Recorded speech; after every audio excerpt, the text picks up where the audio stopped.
होता है ना, है ना, जोर से जरा, होता है ना। लेकिन माँ उस पीड़ा में भी सुखी महसूस करती है, खुश होती है। क्यों? क्योंकि उसकी गोद भर गई है। आज उसका जो स्त्री तत्व है वो परिपूर्ण हो गया।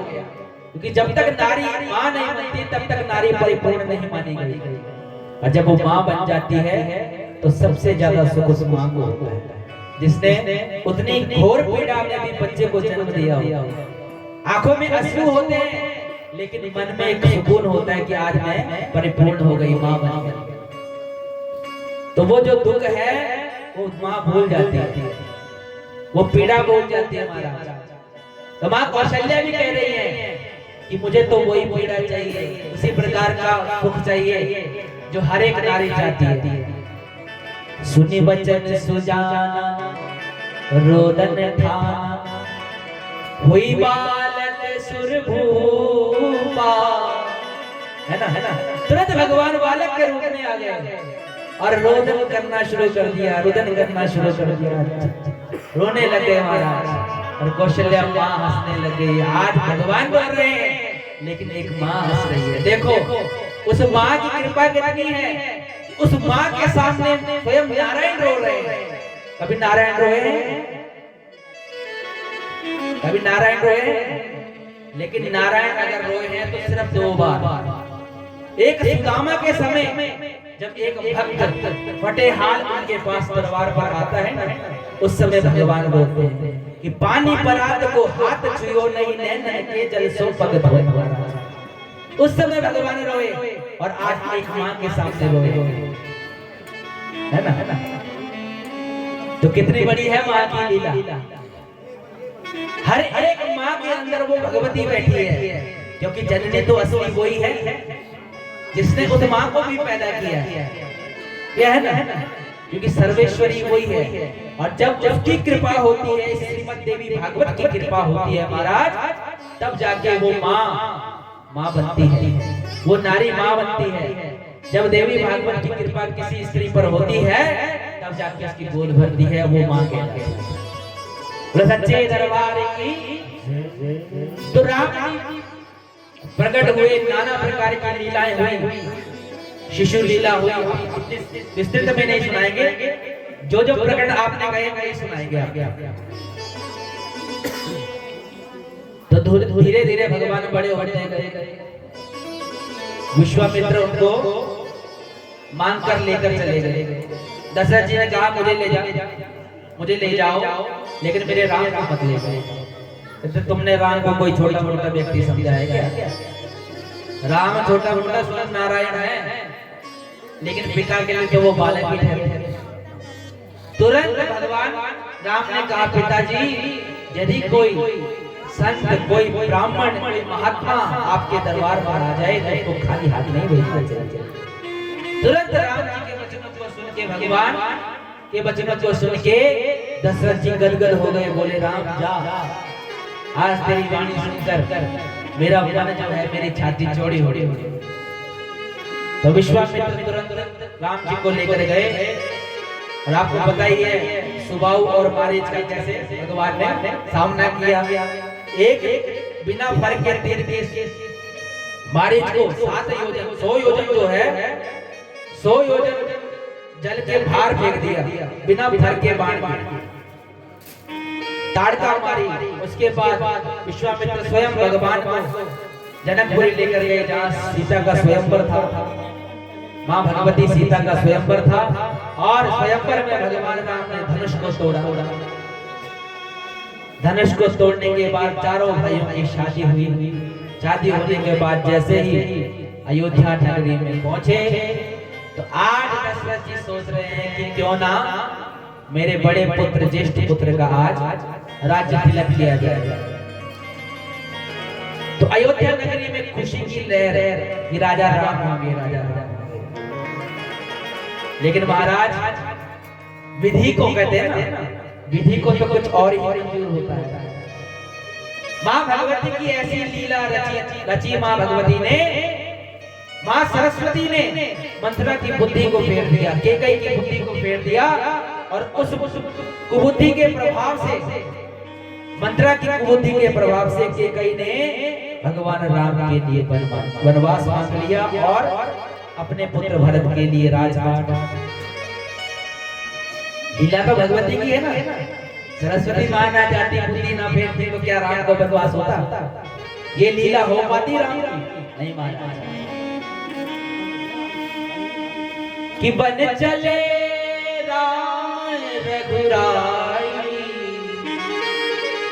संग में जानकी माई, राजा जनक की जाई, राजा जनक की जाई। भजन बहुत अच्छा है लेकिन गाने का समय नहीं है।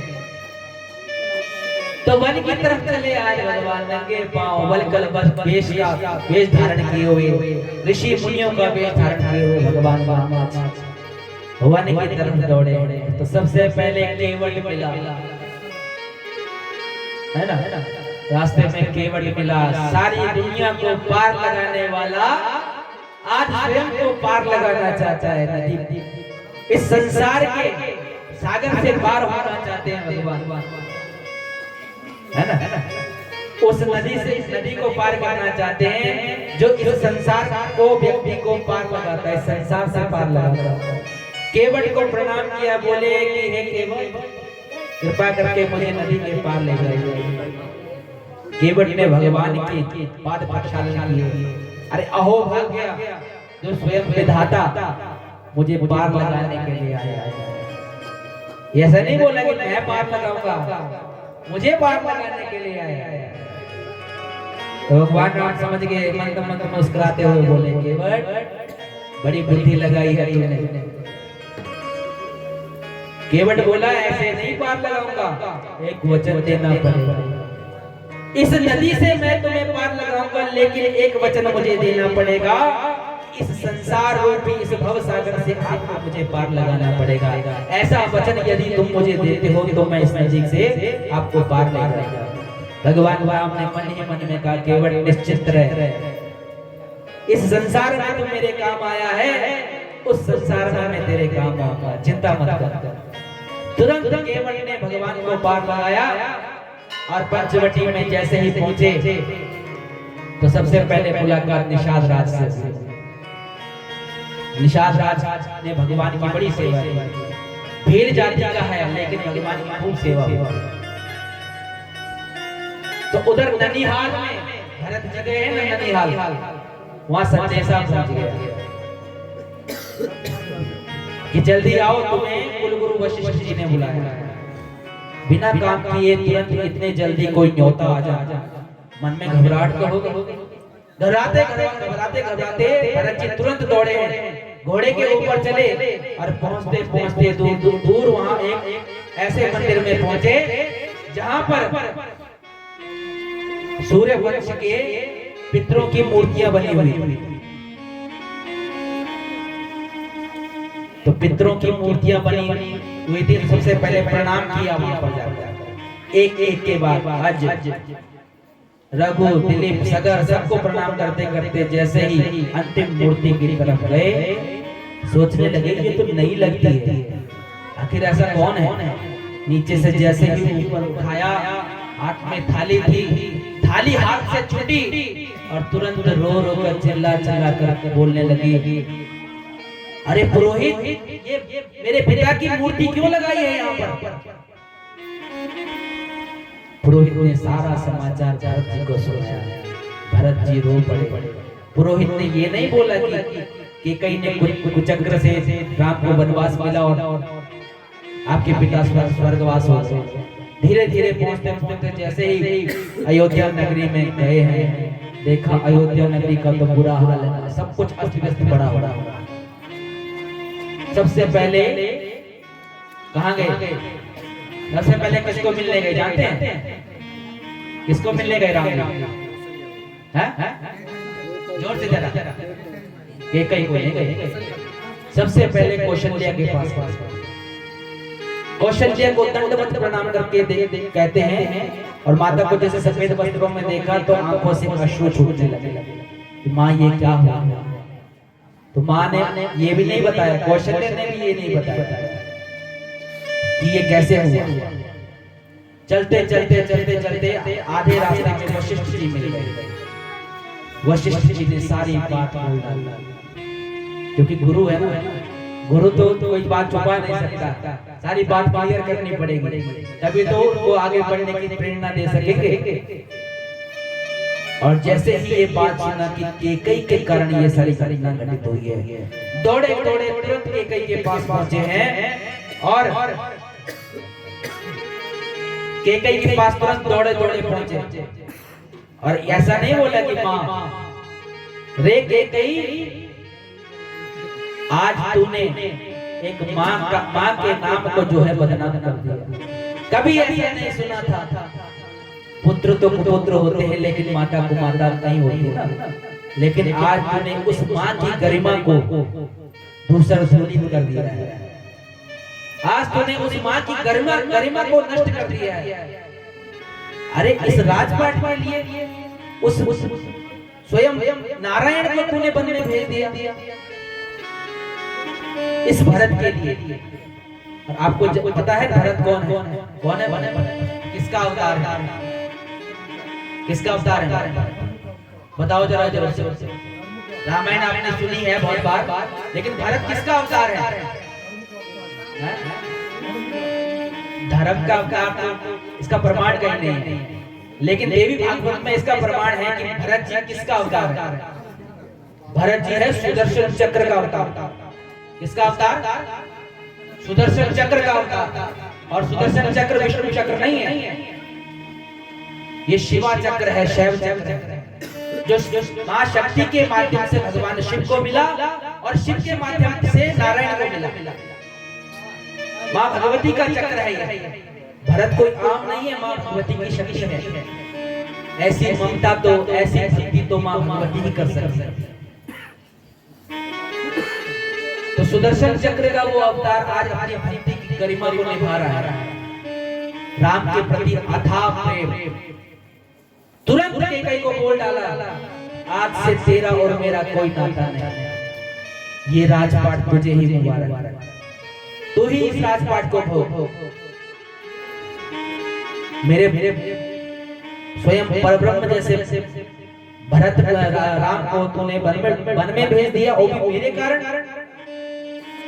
तू तो सबसे ज्यादा राम को प्रेम करती थी, तो अचानक से तेरी बुद्धि को क्या हो गया जो राम को वनवास भेज दिया। और इधर जब राम वनवास की तरफ जाते हैं महाराज, तो सबसे पहले जब वन से गुजर रहे होते हैं तो राम जी क्या कहते हैं वन देवी से? वन देवी को बुलाते हैं। और ये वन देवी माँ भगवती है, जो प्रकृति है ना वो माँ भगवती है। उनको बुलाते हैं कि हे माँ कृपा करो, दर्शन दो। और जैसे ही वन देवी प्रकट होती है तो वन देवी की बुद्धि है कि हे राम क्यों बुलाया? कि माँ एक कृपा करो, इस वन में जितने कांटे हैं ना, इन सारे कांटों को हटाकर भले ही तुम मेरे पांव में चुबा दो, लेकिन एक भी कांटा मेरे भरत को नहीं चुभना चाहिए। तो माता वन देवी बोलती है, अरे सूर्य वंश का भरत जो राजा बनने जा रहा है, क्या इतना कमजोर है कि वो एक कांटे से विचलित हो जाएगा? तो राम जी पता क्या बोले? कहते वो तो वज्र के समान है, जो भरत है ना वो वज्र के समान है, किंतु यदि उसको एक कांटा चुभा तो वो सोच सोच कर ही मर जाएगा कि मेरे कारण, जैसे मेरे पांव पर कांटा चुभा है, मेरे कारण ही मेरे राम को भी इसी मार्ग से गुजरना पड़ा होगा, उसको भी कांटा चुभा होगा। तो भरत राम रो पड़े वहां पर वन देवी से कहते हैं, धन्य है ऐसा।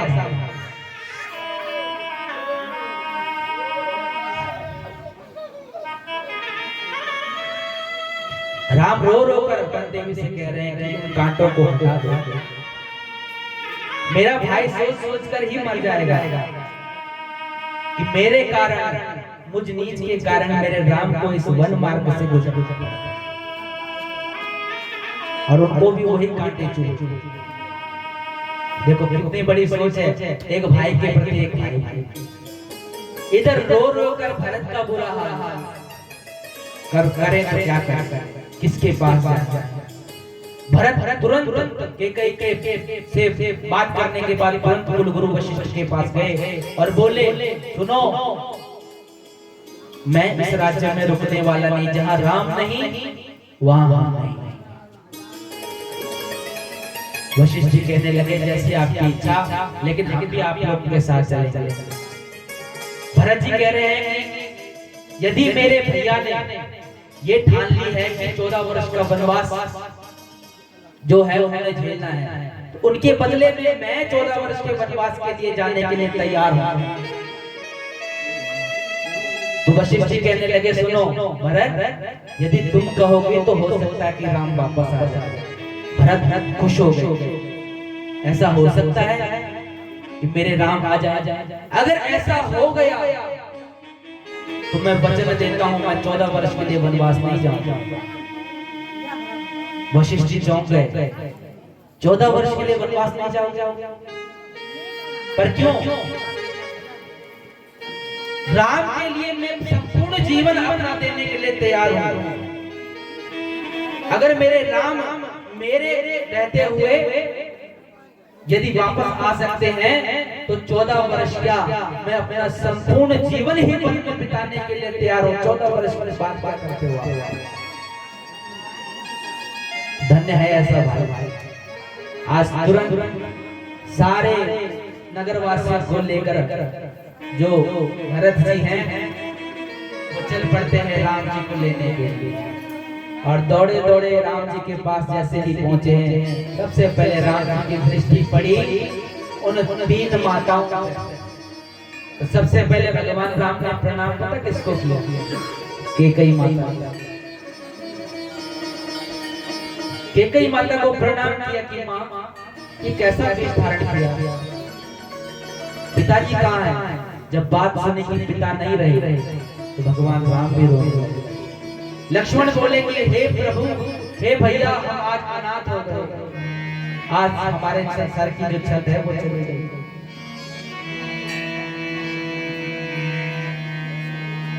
सभी लोग समूह में बैठे थे, समूह इकट्ठा हुआ और कहते हैं उस समूह में जिसने राम और भरत को देखा है ना, वही ये बात कह रहा है। भरत जी कह रहे हैं कि कई बार हारा हुआ, कि कई बार तो हारा हुआ खेल था जिसमें मैं हार जाता था, उसमें मेरे भैया जो है मुझे जिता देता था। लेकिन आज तो मैं इस जीवन की जंग को हार चुका हूँ। क्यों? क्योंकि मेरे कारण ही मेरे भैया को ये वनगमन मिला है। तो भला ही मेरे जीवन के प्राण ही न चले जाते। अगर मेरे प्राण चले जाते तो अच्छा था। ऐसा देखने के लिए जब भगवान राम के बलगल वेश में देखा ना, तो वो विचलित हो गए। जिसने मुझे जिताया हर सांस में, आज मेरे जीवन की कोई और हार नहीं गई, मैं मरा भी नहीं इस वेश को देखते हुए। जब राम जी ने ये वचन सुने भरत के, तो गले से लगा दिया, तेरे कारण नहीं हुआ, तेरे कारण नहीं हुआ। ये तो वचनों को निभाने के लिए, क्योंकि रघुकुल की रीत थी कि रघुकुल रीत सदा चली आई, प्राण जाए पर वचन न जाए। रघुकुल की परंपरा है कि वचनों के लिए अपने प्राणों को भी न्यौछावर कर देते हैं महाराज।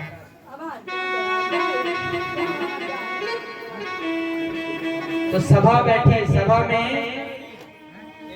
कि देखी नगर बसनी के रीति, सकल सराहै प्रभु पद प्रीति।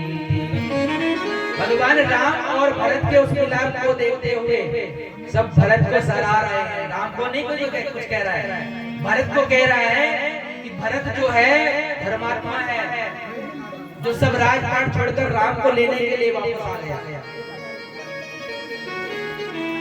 तो सब भरत की चर्चा कर रहे हैं यहाँ पर, राम की चर्चा कोई नहीं कर रहा।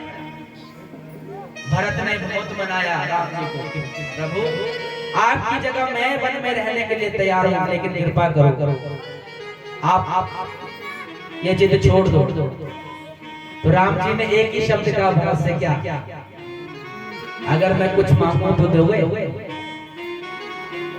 तो भरत बोला कहते जान भी मांग लोगे तो वो भी सहज स्वीकार है मुझे, अपनी जान भी देने के लिए तैयार हो, मांगो क्या मांगते हो? कहते वो जो ये आपको जो ये वचन मिला है निभाने का, इस राजपाट को निभाने का 14 वर्ष का जो वचन मिला है उसको निभाओ, यही मैं चाहता हूं।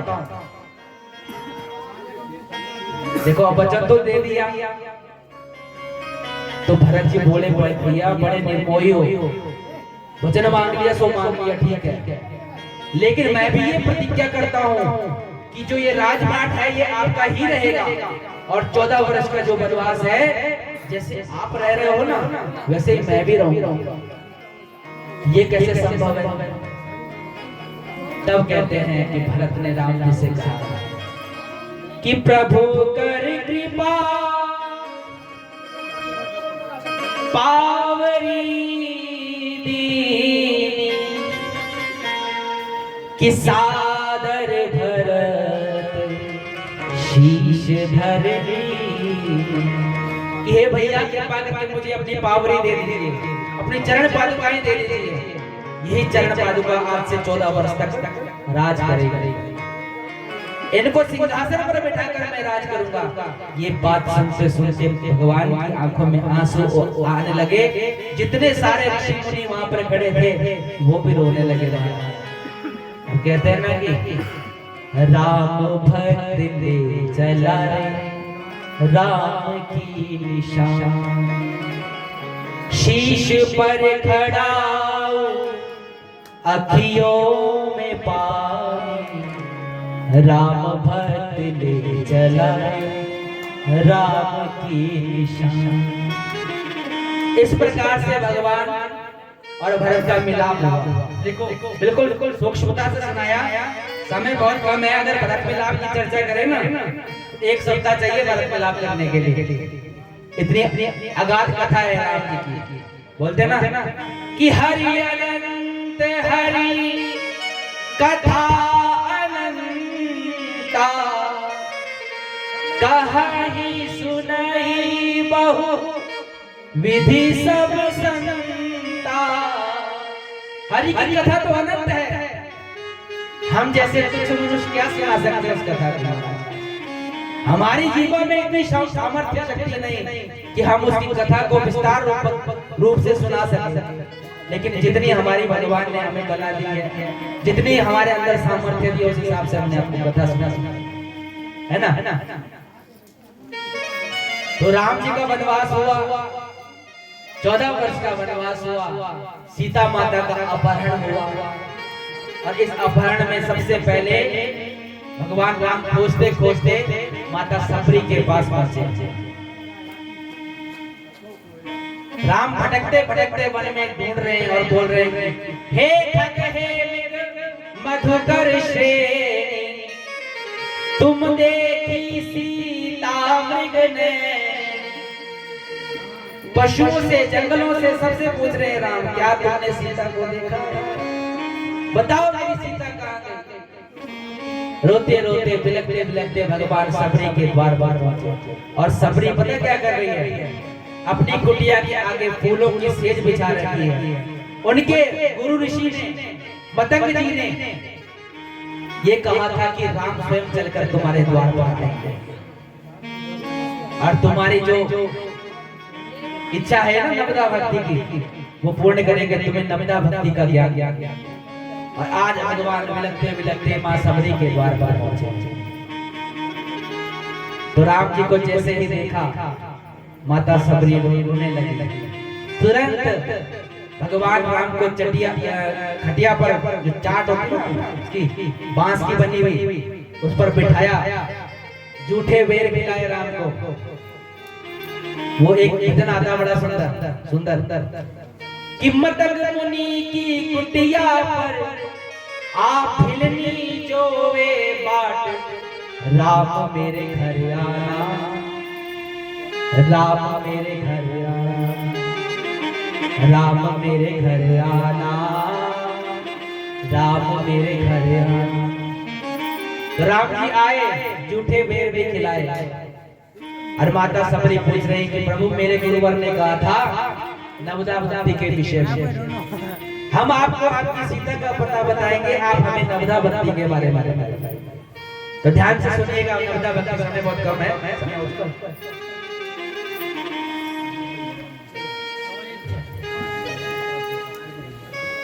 तो नवदा भक्ति के बारे में बताएंगे आपको कि नवदा भक्ति कहूँ तो ही पाही, सावधान सुन धर मन माही। प्रथम भक्ति संतन कर संगा, प्रथम भक्ति संतन कर संगा, दूसरी रति मम कथा प्रसंगा, दूसरी रति कथा प्रसंगा। गुरुपद पंकज सेवा तीसरी भक्ति अमान, गुरुपद पंकज सेवा तीसरी भक्ति अमान।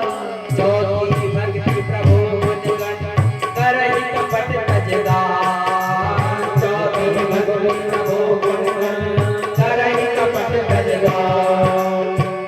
मंत्र जाप मम दृढ़ विश्वासा, मंत्र जाप मम दृढ़ विश्वासा, ओ मंत्र जाप मम दृढ़ विश्वासा। पंचम भजन शोभेद प्रकाशा, पंचम भजन शोभेद प्रकाशा। छठदमशील विरति बहु कर्मा, निरत निरंतर सज्जन धर्मा, सज्जन धर्मा। सातवें सम मोहि माया जग देखा, सातवें सम मोहि माया जग देखा। मोते संत अधिक कर लेखा, मोते संत अधिक कर लेखा। आठवीं कथा लाभ संतोषा, आठवीं कथा लाभ संतोषा। सपने नहीं देखी पर दोषा, सपने नहीं देखी पर दोषा। जब हम सरल सब सन चल लीला, भरोसे हर्षन दीना। जब हम सरल सब सन चल लीला, हम भरोसे हर्षन दीना। श्री राम जय राम, जय जय राम, श्री राम जय राम, जय जय राम, श्री राम जय राम, जय जय राम, श्री राम जय राम, जय जय राम। बोलिए श्याम रामचंद्र भगवान की जय हो। प्रथम भक्ति संतन कर संगा, पहली भक्ति क्या है? संतों का संग। दूसरी रति मम कथा प्रसंगा, मेरी कथाओं में आपकी रति हो, उसके प्रति तुम्हारा मन जो है मेरी कथाओं के प्रति हो जाए। दूसरी रति मम कथा प्रसंगा, गुरुपद पंकज सेवा तीसरी भक्ति अमान, गुरु के चरण कमलों की सेवा। चौथी भक्ति प्रभु गुणगण, जहाँ पर भगवान का गुणगान हो ना, वहाँ पर बिन बिलाए चले जाना चाहिए। भगवान के गुणगान की के प्रति आपकी रति हो, ये चौथी भक्ति है। चौथी भक्ति प्रभु गुणगण करे ही कपट तज गान। मन के कपट को त्याग कर भगवान का गुणगान जो करता है उसको चौथी भक्ति कहते हैं।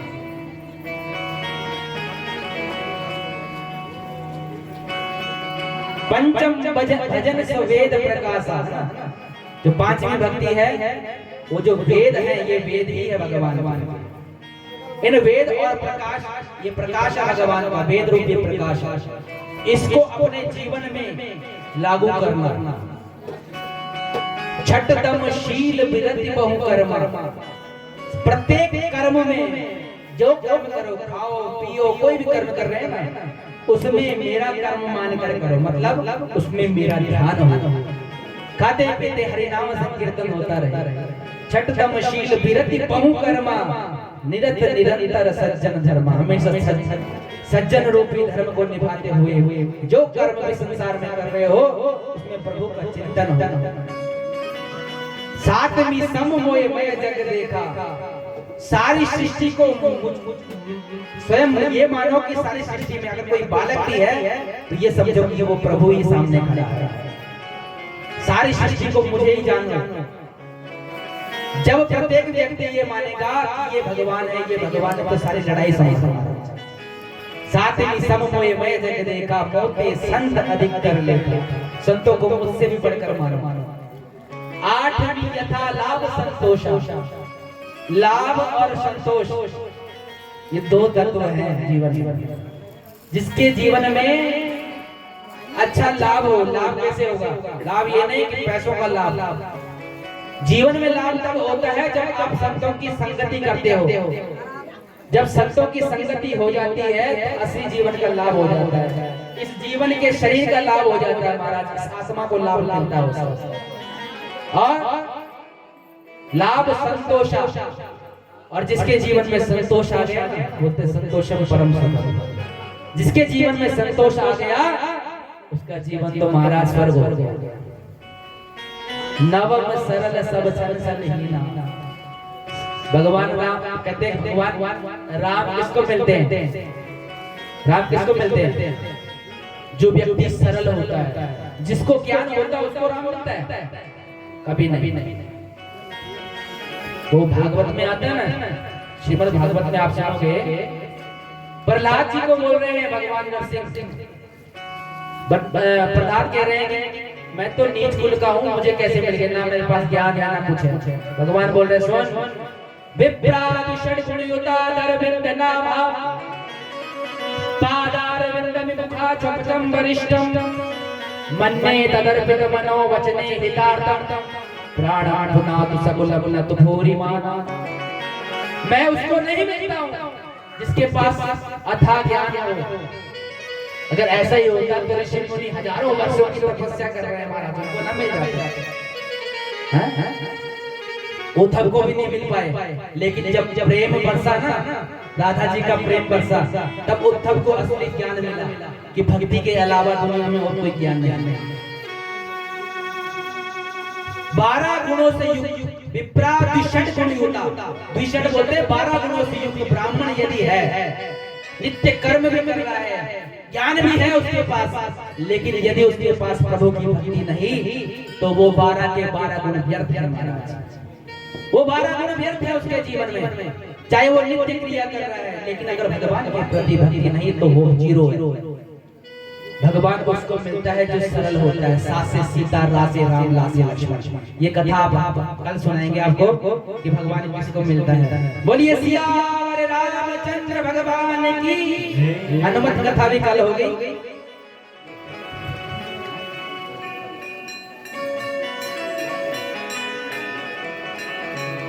व्यास जी कह रहे हैं भी टाइम है।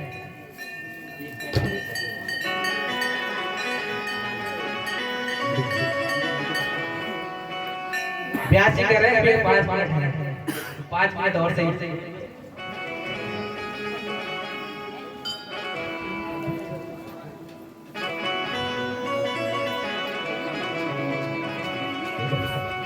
तो कल ही कथा करेंगे, कल आपको हनुमान चर्चा सुनाएंगे, ठीक है? हनुमान जी की कथा आखिरी भजन है आपको, कल हनुमान जी की चर्चा होनी, तो आज हनुमान जी का ही भजन करेंगे।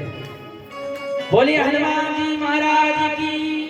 दोनों हाथ उठा के जरा, पीछे वाले भी जो कुर्सियों पे बैठे हैं, दोनों हाथ उठा के हनुमान जी का ध्यान करते हुए कहते, जिसके हाथ, पंजाबी में बोलते हैं, जिदे हाथ ऊपर उदी बल्ले बल्ले, जिदे हाथ थल्ले उदे कुछ नहीं पैना पल्ले।